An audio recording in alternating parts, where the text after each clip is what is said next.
నావికుడవు నా బోధకుడవు నా స్నేహితుడవు.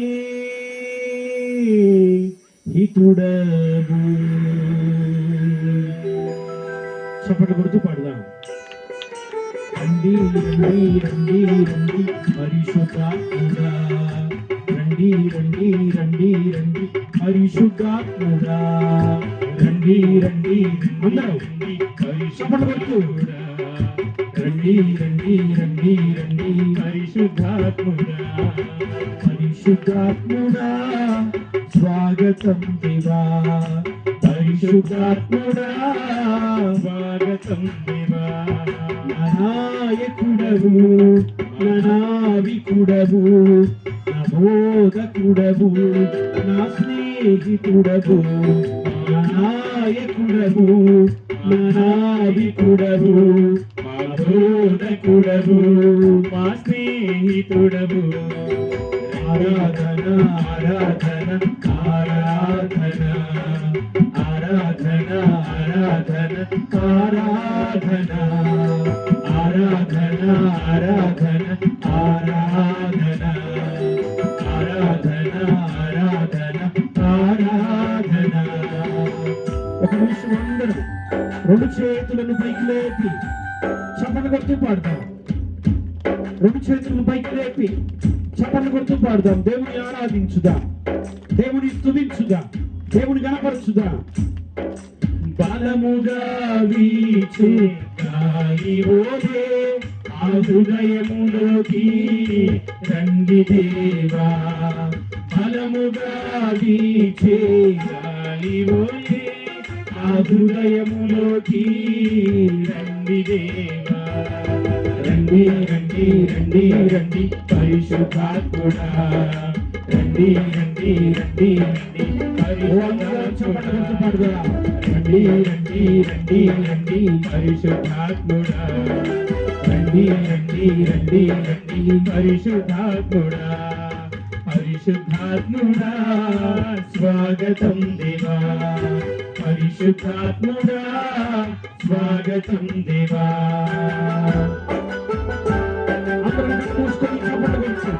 పరిశుద్ధాత్మ దేవా వేంచేసి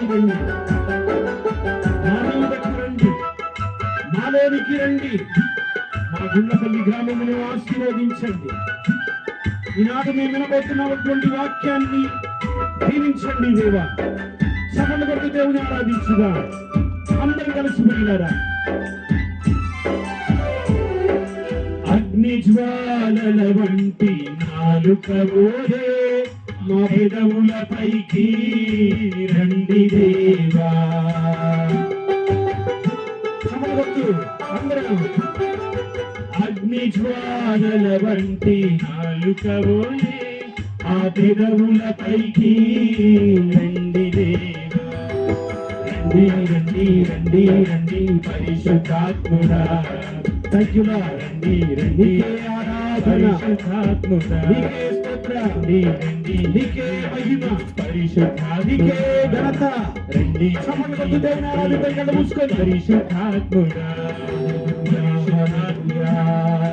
స్వాగతం దేవా. హల్లెలూయా హల్లెలూయా. నావికుడవు నీకే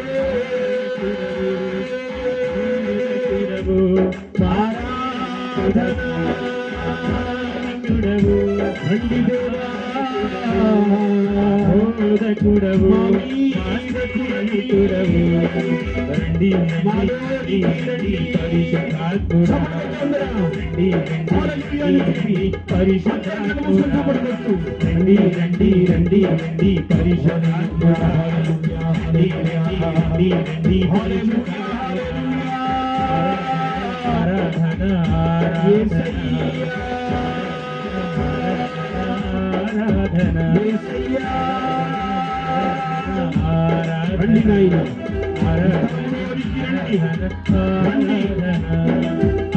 రండి. Thank you, Lord. Thank you, Jesus.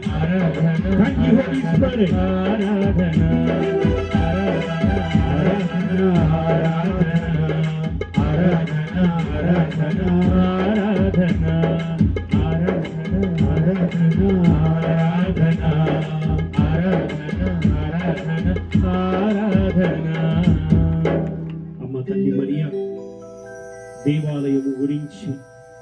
నీ కుమారుడు బాలయేసు గురించి వాక్యమును వినబోతుండగా మా అందరి కోసం ప్రార్థించండి. దేవవర ప్రసాదము చేత నిండిన మరియమ్మ వందనం. ఏలిన వారు మీతో ఉన్నారు, స్త్రీలలో ఆశీర్వదింపబడిన వారు మీరే. మీ గర్భఫలమునకు యేసు ఆశీర్వదింపబడిన వారగుని. పరిశుద్ధ మరియమ్మ సర్వేశ్వరి యొక్క మాత, పాపాత్మయుండెడు మా కొరకు ఇప్పుడును మా మరణాస్తమయమందున ప్రార్థించండి. ఆమేన్. పిత పుత్ర పవిత్రాత్మ నామమున. ప్రియులకు దేవుని బిడ్డలారా, ఈరోజు మనము 2 విషయాలను కొనియాడుతూ ఉన్నాం. ఒకటి మన దేవాలయపు ప్రతిష్ట దినం, రెండవది బాలయేసు గురించి తెలుసుకోబోతున్నాం. 2 అంశాలు. మొట్టమొదటిగా మా దేవాలయము గురించి విందాం. దేవాలయము అంటే అర్థము ఏమిటంటే, ఆది కాండము 28వ అధ్యాయము 16వ వచనాన్ని చదువుకుందాం. ఎవరైనా చదవచ్చు, తొందర చదవండి. ఆది కాండము 28వ అధ్యాయము 16వ వచనము. యాకోబు మేల్కొని దేవుడు ఇక్కడ ఉండుట చూచి ఇది నిజము. చూస్తున్నారండి, యాకోబు ఏమనుకుంటున్నాడు? దేవాలయం అంటే ఏంటో తెలుసా? దేవుడు నివాసముండేటువంటి స్థలము. రెండవ మాటగా చెప్పాలంటే దైవ ప్రతిష్టాపన చేయబడినటువంటి స్థలము. ఇంకో మాట చెప్పాలంటే దేవుని సంఘమంతా కూడా ఒక చోట చేరి ఆరాధించుకునేటువంటి స్థలము. ఏమంటాం దీన్ని? దేవాలయము. ఇంకొక చక్కని మాటలో చెప్పాలంటే చిన్నవారు పెద్దవారు, ధనికులు పేదవారు, మంచివారు చెడ్డవారు, అగ్రకులాల వారు అణగారిన కులాల వారు, చదువుకున్నవారు చదువులేని వారు, పురుషులు స్త్రీలు, కుల జాతి వర్ణ లింగభేదము లేకుండా దేవుణ్ణి ఆరాధించేటువంటి స్థలమే దేవాలయం. చప్పట్లు కొడదామా ఒకసారి గట్టిగా? ఇంత అర్థం ఉంది ప్రియులారా దేవాలయము అంటే. మరి సొలొమోను కూడా, మరి దేవుడు మోషేకి కూడా ఒక పేరు పెడుతున్నాడు. ఏంటో తెలుసా? మోషే మోషే నీవు నిలుచున్న చోట పవిత్రమైనటువంటి స్థలము. చదువుదాం. నిర్గమకాండము 3వ అధ్యాయము 5-6 వచనాలు చదువుకుందాం ప్రియులారా. ఆలయం అంటే ఏంటి? నిర్గమకాండము 3వ అధ్యాయము 5 నుండి 6 వచనాలని మనం చదువుకుందాం. దేవుడు దగ్గరికి రాకుము, నీవు నిలుచున్న చోట పవిత్రమైనటువంటి భూమి. జాగ్రత్త గమనిస్తున్నారండి? దేవాలయం అంటే ఏంటంటే ప్రియులారా, పవిత్రమైనటువంటి స్థలము. దేవాలయం అంటే ఏంటి? పవిత్రమైనటువంటి స్థలము. దేవుణ్ణి ఆరాధించుకునేటువంటి స్థలము, దేవుణ్ణి మహిమపరచుకునేటువంటి స్థలము, దేవునికి ఘనత చెల్లించుకునేటువంటి స్థలము దేవాలయం అంటే. అందుకని దావీదు ఎవరో తెలుసా ప్రియులరా? ఇప్పుడంటే మన ఆంధ్ర తెలంగాణ రాష్ట్రం విడిపోయింది, కానీ అది వరకు కూడా దావీదు మహారాజు 2 ప్రాంతాలకి మహారాజు. ఒకటి యూదా, ఇంకొకటి యెరూషలేము. 2 ప్రాంతాలను పరిపాలించాడు. అటువంటి దావీదు ఏం కోరుకుంటున్నాడు తెలుసా? దావీదు ఏం కోరుకుంటున్నాడు తెలుసా? అంటే ఇప్పుడుతో పిలిస్తే మన సీఎం రేవంత్ రెడ్డి గారు, మన సీఎం చంద్రబాబు నాయుడు గారితో సమానం. అంత పెద్ద ప్రాంతానికి రాజు ఈ దావీదు మహారాజు. కానీ దావీదు ఏం కోరుకున్నాడు తెలుసా? అయ్యా, నీ స్థలములో నేను ఉండాలి. మంచం మీద పడుకోవాలని కోరుకోలేదు ఆయన, కిరీటం పెట్టుకోవాలని కోరుకోలేదు ఆయన, అంగరంగ వైభవంగా తయారవ్వాలని కోరుకోలేదు ఆయన, బంగారు సింహాసనం మీద కూర్చోవాలని కోరుకోలేదు ఆయన. దావీదు ఏం కోరుకున్నాడు తెలుసా? విందాము ఒకసారి దావీదు ఏం కోరుకున్నాడో ప్రియులారా. మనకు అంతటి సుందరమైన దేవాలయం ఉంది. ప్రియమైనటువంటి దేవుని బిడ్డలారా, చూద్దాం దావీదు ఏం కోరుకున్నాడు. మరి నువ్వేం కోరుకుంటున్నావు చూద్దాం. కీర్తన, బైబిల్ తీయండి, కీర్తన 27వ అధ్యాయము 4వ వచనం చదువుకుందాం. కీర్తన 27వ అధ్యాయం 4వ వచనం. నేను ప్రభువునకు ఒక్క వరము. ఎన్ని వరాలు కోరుకున్నాడంటమ్మా? ఒక్క వరం. చూడండి, మనమైతే ఏం కోరుకుంటాం? నాకు అది బాగుండాలి, మా చెల్లెలు బాగుండాలి, మా భార్య బాగుండాలి, మా భర్త బాగుండాలి, మా పిల్లలు బాగుండాలి, మిగతా టైం ఉంటే వేరే వాళ్ళు బాగుండాలి, అది బాగుండాలి, వీళ్ళు బాగుండాలి, వీళ్ళు బాగుండాలి అని కోరుకుంటాం. కానీ దావీదు ఏం కోరుకున్నాడు తెలుసా? 2 ప్రాంతాలకు రాజు, 2 ప్రాంతాలను పరిపాలిస్తున్నటువంటి రాజు ఏం కోరుకున్నాడు? నేను ఒక్కటే కోరుకున్నాను దేవా నీ దగ్గర నుండి. ఏంటంటే ఆ ఒక్కటి చూద్దాం మళ్ళీ. కీర్తన 27:4 వచ్చిన మళ్ళీ చూద్దామా. నేను ప్రభువునకు ఒక్క వరం కోరుకుంటుని, నాకు కావలసినది. మనకేం కావాలి? కొంచెం కారులో తిరిగితే బాగుండు. ఒక సైకిల్ దొక్కునేవాడంట దేవుడి దగ్గరికి వచ్చాడు. దేవా కష్టంగా ఉంది దేవా వ్యాపారం చేసుకోవటం, కొంచెం లోనా ఇస్తావా అన్నాడంట. దేవుడు లోనా ఇచ్చాడంట. లోనా అయిపోయిన తర్వాత ఏం బాగుంది? దేవా లోనా అయితే స్పీడ్ బ్రేకర్ వస్తున్నప్పుడు పడిపోతున్నాను, చిన్న స్కూటీ ఇవ్వా అని అడిగాడంట. స్కూటీ ఇచ్చాడు దేవుడు. స్కూటీ ఇచ్చిన తర్వాత ఏం కోరుకున్నాడంట? దేవా స్కూటీలు అందరు నడుపుతున్నారు, ఈ రోజులు ఆడవాళ్ళు కూడా నడుపుతున్నారు స్కూటీలు, నాకు ఒక బైక్ ఇవ్వా అన్నాడంట. బైక్ ఇచ్చిన తర్వాత ఏమన్నాడంట? దేవా అందరికీ బైకులు ఉన్నాయి, నేను స్పెషల్గా ఉండాలి కదా, నాకు కారు ఇవ్వవా అని అడిగాడంట. చూడండి, మనం కూడా దేవుడి దగ్గరికి ఏం చేస్తాం? దేవుడి దగ్గరికి వచ్చి సూపర్ మార్కెట్కి వెళ్ళినప్పుడు పెద్ద లిస్ట్ తీసుకెళ్తాం. ఏంటది? మినపగుండ్లు, కారం, పసుపు అని రాసుకుంటాం. మనం కూడా గుడికి వచ్చినప్పుడు ఏం చేస్తాం? నేను ఇంత చిట్టి తీసుకొస్తాం. మా అమ్మాయి, మా అబ్బాయి, మా భర్త, నేను, మా పిల్లలు, మా మనవళ్ళు, మా మనవరాళ్ళు, వీళ్ళందరి కోసం ప్రార్థించింది. కానీ దావీదు ఏం చేశాడంట? ఒక్క వరం కావాలి నాకు దేవా, ఒక్క వరం. మీలో ఎంతమంది అడుగుతారు నాకు తెలియదు. గుండ్లపల్లెలు దావీదు మాత్రం ఒక్క వరం కోరుకున్నాడంట రాజుగా ఉండి. ఏం కోరుకున్నాడంట? అయానీ దేవాలయంలో,